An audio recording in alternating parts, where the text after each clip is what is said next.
장모를 폭행해 숨지게 한 뒤 시신을 캐리어에 담아 유기한 혐의로 기소된 조재복의 재판에서 피해자의 딸이자 피고인의 아내가 증인으로 출석해 남편이 고인을 수천 번 때렸다고 증언했습니다.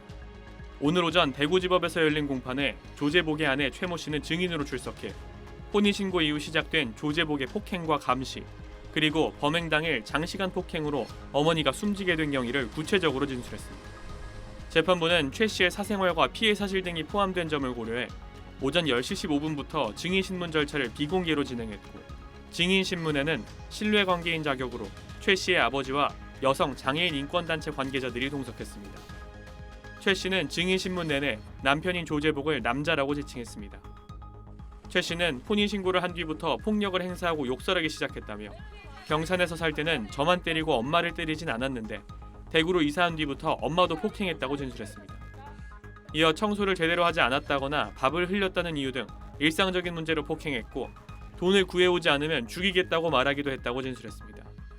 최 씨는 지난 3월 장시간 이어진 조재복의 폭행으로 어머니가 사망에 이르게 됐다고 증언했는데, 남자가 엄마를 때려 엄마가 혼자 걷지 못할 정도로 몸 상태가 나빠졌고 말도 제대로 하지 못했다며 엄마를 화장실로 끌고 가 폭행했고 이후 엄마의 의식이 흐려졌다고 말했습니다. 재판장이 성인 남성이 상대방을 강하게 때리는 정도로 수천 번 폭행했다는 말이냐고 되묻자 최 씨는 그렇다, 정말 세게 때렸다고 대답했습니다. 최 씨는 최후 진술에서 남자가 무기징역을 받았으면 좋겠고 빨리 이혼하고 싶다고 말했습니다. 앞서 최 씨는 조재복 검거 당시 남편과 함께 어머니 시신을 유기한 혐의로 경찰에 구속돼 송치됐지만 이후 검찰이 정상을 참작해 불기소 처분했습니다. SBS 김태원입니다. 매맞는 딸을 보호하기 위해 딸 부부와 기묘한 동거를 선택한 장모. 비정한 부부는 숨을 거둔 피해자의 시신을 캐리어에 담아 집에서 불과 20분 거리에 있는 하천변에 유기했습니다. 우리 사회에 큰 충격을 준 대구 캐리어 시신 유기 사건의 피의자 26살 조재복의 신상이 공개됐습니다. 사위가 장모를 살해하고 부부가 함께 시신을 유기하는 믿을 수 없는 사건에 범죄 심리학자 오윤성 교수는 이 집안이 마치 동물의 왕국 같았을 것이라고 말했습니다. 일반적인 가정에서는 장모가 계신다 그러면 사위가 당연히 서열이 아래죠. 그렇죠. 예, 근데 여기에서는 힘이 센 자가 서열이 높다라고 하는 그런 소위 양육 강식에 있어서 이거 메커니즘. 약간 동물의 왕국 같은. 동물의 왕국 같은. 네. 예. 피해자의 딸 역시 범행에 가담하고 외부의 신고나 도움을 청하지 않았는데, 전문가들은 반복된 폭력과 심리적 지배로 인해 정상적인 판단이 어려웠을 것이라고 분석합니다.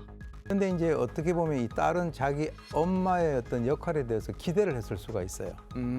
그런데 막아줄 것이다. 그렇죠. 근데 이제 들어와서 보니까 이게 아까 말씀하셨던 그 정글에서의 동물의 세계 같이 네. 이 남편이 자기 장모임에도 불구하고 무자비한 어떤 폭력을 지속적으로 하니까 네. 결국은 이 딸도 그것에 대해서 서열을 인정을 한 것이 아닌가.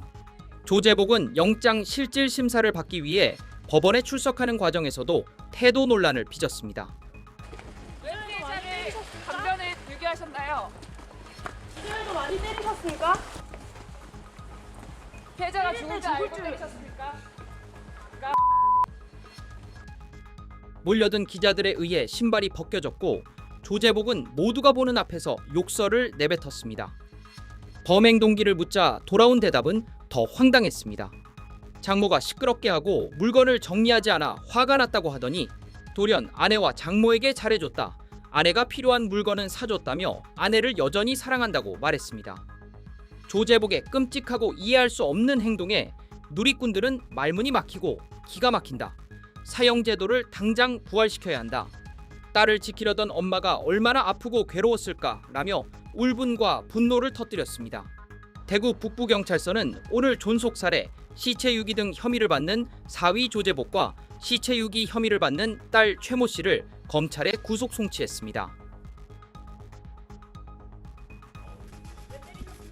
경찰이 장모를 장시간 폭행해 살해한 뒤 캐리어에 담아 유기한 혐의로 사위 조재복을 검찰에 넘겼습니다.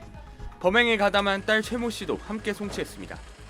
조재복에겐 존속살해, 시체 유기, 상해, 감금 혐의를, 아내 최 씨에겐 시체 유기 혐의를 적용했습니다. 경찰 조사 결과 조재복은 지난 2월부터 50대 장모 A 씨를 지속적으로 폭행해왔고 사건 당일엔 전날 밤 10시부터 숨지기 전까지 여러 차례에 나눠 때린 것으로 파악됐습니다. 조제복은 A씨가 정신이 혼미한 상태에서도 뺨을 때리는 등 폭행을 지속했습니다. 당시 A씨는 혼인 직후부터 조제복에게 가정폭력을 당하던 딸을 지키기 위해 이들 부부의 신혼 원룸에서 함께 생활을 이어오던 상황이었습니다. 조제복은 범행 이후로 A씨가 평소 시끄럽게 굴고 물건을 정리하지 않아 때렸다고 진술했습니다. 최 씨는 남편의 협박으로 모친의 시신을 유기하는 과정을 일부 도운 것으로 조사됐습니다. 조제복은 범행 이후 최 씨가 경찰에 신고할 수 없게 감시를 이어갔던 걸로 전해집니다.